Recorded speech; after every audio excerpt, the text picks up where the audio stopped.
Opération quadruplée les amis, opération quadruplée. Le Barça est toujours en lice pour aller remporter tous les trophées cette saison. Et si vous n'y croyez pas, éteignez la vidéo. Éteignez la vidéo, supporters du Barça. On y va. Ce Barça de flic a trop grandi, a trop mûri cette saison. Entre le début et aujourd'hui, là, est ce match de référence qui, je pense, sera un tournant. Un des gros matchs. Un des symboles de cette saison du Barça. J'espère à la fin, quand on fera les comptes et le bilan, on se dira ce jour-là, ce 16 mars, face au Colchonero, victoire 4-2 du Barça, avec la manière, en tout cas en fin de match, avec les cojones, le mental, comme des guerriers, comme des bonhommes, en fin de rencontre, dans un match où tu as été très mauvais, et très très mauvais, avec deux mi-temps complètement différentes, peut-être les mi-temps les plus opposés de la saison. La pire pour moi, la pire mi-temps, la première du Barça, ça a été un sacrilège, et une victoire 4-2. Est-ce que vous avez vu la maturité des joueurs, le caractère? Forcément, physiquement, ça comptait. Je pense que, autant au début du match, je me disais, là, le Barça que je voyais, j'avais l'impression que c'était le Barça qui avait joué 120 minutes et un jour de repos en moins. Alors qu'en face, on avait un Atlético Madrid qui était galvanisé. Je me suis dit, mais c'est pas possible. C'est nous, on a joué mercredi, c'est pas eux. C'est nous qui avons fait une prolongation, c'est nous qui avons perdu des plumes, des blessés, etc. Et en fait, c'était pas ça du tout. Et en face, un Atlético Madrid, franchement, qui a été très bon ce soir, ils peuvent s'en mordre les doigts, qui a flanché physiquement. Mais d'abord, avant le physique, c'est le mental, parce qu'évidemment, le but du 2-1, là, c'est le but de Lewandowski qui change tout.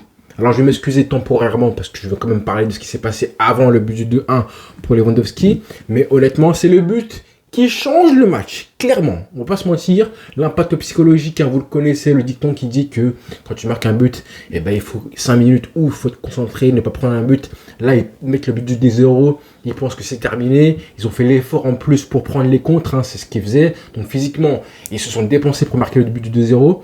Et ensuite, quand tu te manges un 2-1, quand tu te manges le but du 2-1, juste une minute plus tard, forcément, mentalement, ça t'éclate. Et physiquement, Physiquement, le corps, il suit, logiquement, au fil du match, ça a suivi. Quand tu te dis que tu as été mené 2-0 et que tu remontes à 4-2 en fin de rencontre, c'est justement qu'il y a eu le truc qui s'est passé niveau physique. Il n'y a pas de secret. Et pourtant, les amis, qu'est-ce qu'on a souffert? On a galéré. Mais les émotions procurées par ce Barça-là, c'est pour ça que je dis qu'il nous faut des trophées et des gros trophées. Objectif quadruplé. Ne baissez pas vos attentes.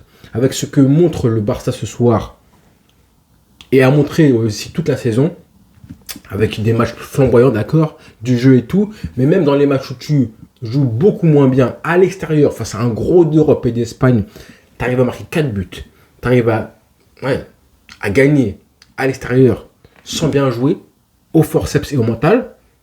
Au début de la Liga, il y avait le football, il y avait les individualités, il y avait des stars et tout, mais il manquait un petit peu de roublardise, de vice, d'expérience, de physiquement aussi, la montée en puissance. Et il manquait aussi l'expérience qui fait que dans les matchs comme ça, tu joues mal, mais tu gagnes. Là, maintenant, ça y est, le Barça a grandi. Et je vous avais dit, les matchs récemment, la Benfica, le 5-4 et tout, ça va nous servir.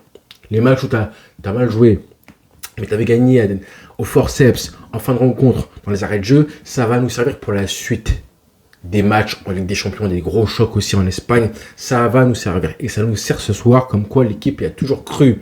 Les changements aussi, Andy Flick, ce qu'il fait, on se demandait comment ça se fait que tu fais sortir, tu fais entrer plutôt Ferran Torres, Eric Garcia, on se demande pourquoi. Mais à la fin, encore une fois, les changements lui donnent raison. Avec un Ferran Torres qui met un doublé, et le doublé hyper clutch.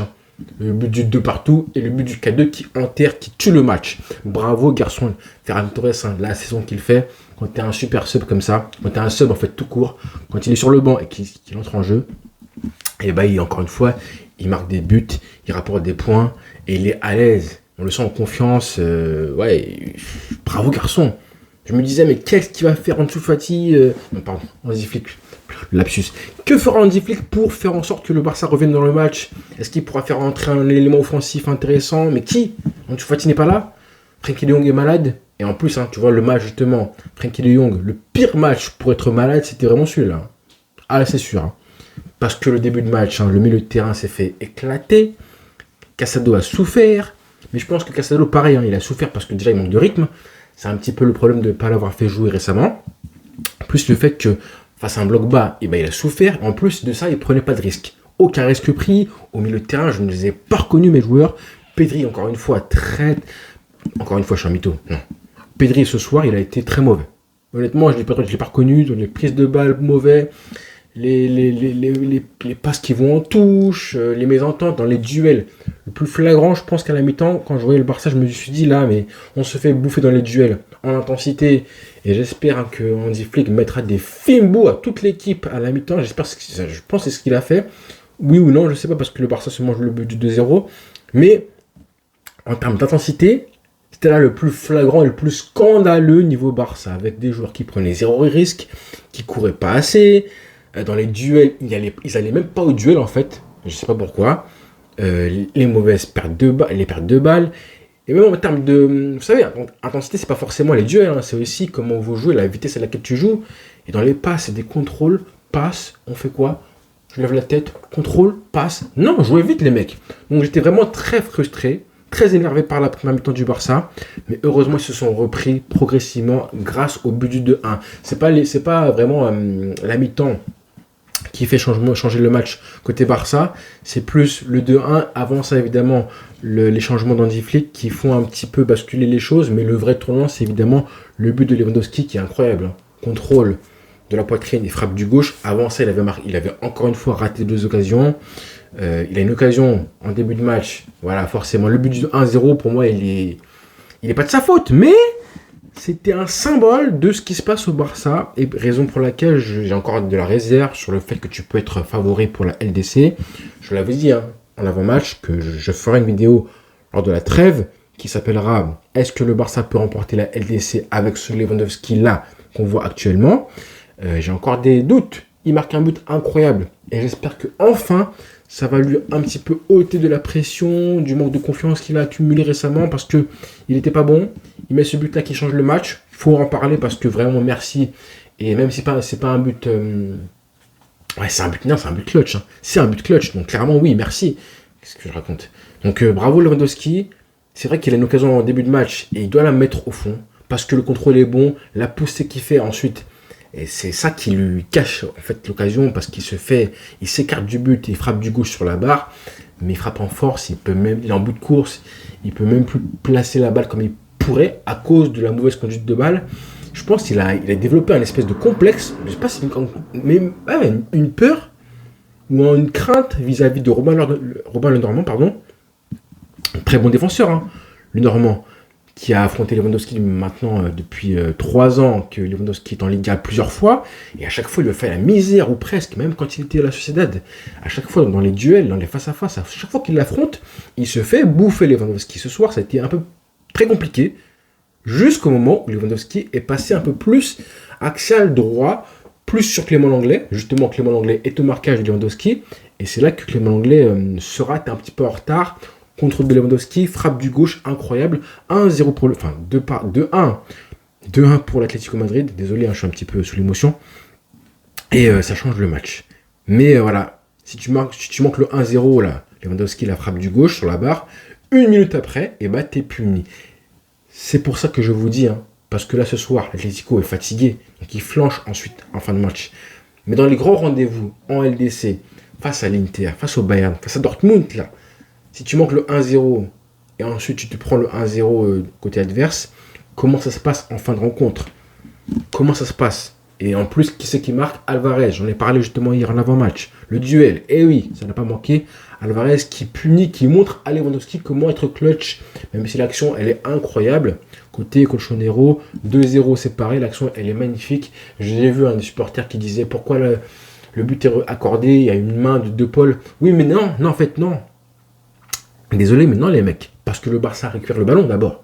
Le Barça récupère le ballon, Koubarsi je crois, où Eric Garcia fait une passe qui est mauvaise, interceptée, et du coup, l'Atlético Madrid récupère le ballon et joue l'action qui va mener au but. Donc trop tard. Moi l'action, elle est valide, le but pour moi, selon moi, est valide. Donc voilà, 2-0 à ce moment-là, avec un Pedri qui justement réclamait une main, mais en fait il n'y a pas main, tu as perdu le duel, tu t'es encore fait contrer la passe. Le nombre de passes que je voyais du Barça qui partait en touche, ou alors entre deux joueurs, Koundé qui laisse le ballon à Lamine Yamal, mais Lamine Yamal qui n'a pas compris, donc du coup la balle elle va en touche. ça, je l'ai vu 5-10 fois aujourd'hui et c'était frustrant. Heureusement que le Barça s'est réveillé. Et merci Ferran Torres, merci Rafinha aussi parce qu'il a fait un non-match, Lucien. Franchement, dans le 11 de départ du Barça, je pourrais retenir Lamine Yamal, Cubarsí, Nico Martinez. Parce que pour moi, Nico Martinez et Nico Cubarsí, même s'ils prennent 2 buts ce soir, je pense que je mettrai un peu plus l'accent sur le repli défensif très mauvais de Baldé, qui fait un mauvais match pour moi. Et ce qui se passe avant au milieu de terrain. Après, la défense, elle a un petit peu subi le fait qu'ils étaient complètement dégarnis en termes de joueurs. À ce moment-là, ils étaient obligés de défendre en reculant. Ils ont failli prendre un 3e but sur l'autre qui a fait du mal au Barça. Heureusement, comme j'en avais dit en avant-match, que Flick fait entrer Araujo pour contenir Sorloth. Bravo. Merci, Flick. Il a fait tout ce que je voulais qu'il fasse. À part les changements qui ont été franchement divins. Ça, je ne m'y attendais pas du tout. Ferran Torres, Eric Garcia, qui est sur les buts aussi. Inigo Martinez, en plus, qui fait un bon match. La preuve, c'est que c'est lui qui fait la passe à Lewandowski sur le 2-1. C'est lui qui fait la passe à Koundé sur le 2 partout. Avant le centre de Rafinha. Le but de Ferran Torres, incroyable. Et le but du 3-2 par Lamine Yamal, qui a fait un match. Moi, j'adore son match. Je suis désolé, mais à la mi-temps, j'aurais dit Cubarsí, Inigo Martinez et Lamine Yamal. Le reste était infect. Infect. Lewandowski, mauvais. Rafinha, inexistant. Encore une fois, tu vois que s'il ne prend pas la profondeur, s'il n'y a pas d'espace, s'il ne marque pas et s'il n'est pas décidé devant le but, c'est plus compliqué. Là, il fait un centre qui est intéressant. C'est bien parce qu'il était invisible. Montre-toi un peu plus, Rafinha, dans le jeu. Rafinha, dans le jeu, on a besoin de toi. Un mec comme ça, il faut qu'il soit percutant. Fait mal aussi. Donc, Lamine Yamal, Cubarsí, Inigo Martinez, le reste au pâquerette. Et Lamine Yamal, même si ensuite, c'est vrai qu'en fin de match, physiquement, il commence à souffrir aussi, il commence à décliner, mais son but, c'est le but de l'audace. Ça me fait tellement du bien que ce soit lui et personne d'autre qui offre les 3 points à ce Barça-là, parce que la statistique, là, il n'a pas marqué depuis 15, 18, 24 matchs en Liga, elle commence à me pomper l'air. Il a encore dit ce soir, monsieur Benjamin Da Silva. Fin de l'histoire maintenant, il marque ce but-là avec l'audace qu'il faut, la réussite évidemment, frappe contrée, mais c'est encore une récompense à l'audace. Donc merci pour Lamine Yamal, merci. Ça va être un match qui va compter pour lui, pour le Barça. On s'en rappellera. Ferran Torres qui met le but du 4-2 aussi, avec le sang-froid qui va avec. Je pense que l'arbitre aurait dû siffler à la fin du match. Et tant pis pour lui, tant pis pour l'Atlético. En ne sifflant pas la fin du match à la fin du temps additionnel, parce que je crois qu'on était à 7 ou 8 minutes. Et bien le Barça met le 4e but. J'en perds mes mots. Quelle émotion, quelle émotion. On va bien dormir, passer une bonne trêve. Le Barça prend du coup 6 points d'avance face au Cochonero. Le rival est écarté maintenant de la course au titre. Et maintenant, on peut se concentrer sur le Real Madrid qu'on affrontera lors du Classico. Et ça aura aussi un impact colossal, je pèse mes mots, sur le match retour de Coupe du Roi. Oh, quel plaisir. Match parfait, soirée parfaite, on s'arrête là. Et rendez-vous du coup dès demain, dès mardi pour la trêve et plein de vidéos sur le Barça. Je suis pressé, hypé évidemment. Rendez-vous aussi lors des lives tous les soirs.